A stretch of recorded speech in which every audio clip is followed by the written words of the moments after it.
बघूयात पुढची बातमी। माहीम प्रभादेवीमधील पराभवानंतर आता शिंदेंच्या शिवसेना आणि भाजपमधील वाद हा चिघळलेला आहे। निवडणूक काळामध्ये प्रिया सरवणकर यांना पाडण्यासाठी भाजपनं जाणीवपूर्वक मेसेज फिरवल्याचा दावा हा शिंदेंच्या कार्यकर्त्यांनी केलाय।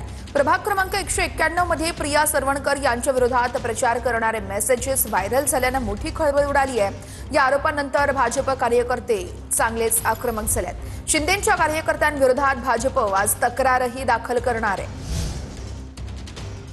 शेलार साहेबांच्या देखील नावाने आज घाणेरड्या प्रकारे या शिव्या घालणं, अशा प्रकारे त्या टोळीचं काम चालू होतं। आणि या बाबतीत कुठेतरी आम्ही फडणवीस साहेबांची देखील भेट घेणार आहोत। सरवणकरजी जे बोलतायत त्याच्यामध्ये किती तथ्य आहे हे देखील स्थानिक पातळीवर बघितलं पाहिजे।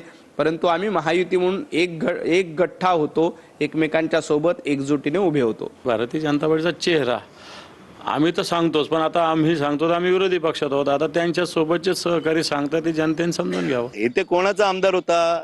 तर शिवसेनेचा आमदार सदा सरवणकर हे होते।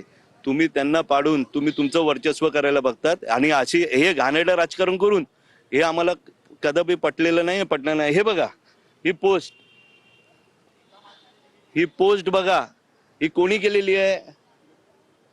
ही कोणी केलेली ही बघा ना। हे आम्ही काय समजायचं? युती धर्म आम्ही पाळायचा आहे आणि ह्यांनी काय करायचं हे पटलेलं नाहीये। उद्या यांनी आमच्या विरोधात सायबर क्राईमला जाऊ दे, दूध का दूध पाणी का पाणी।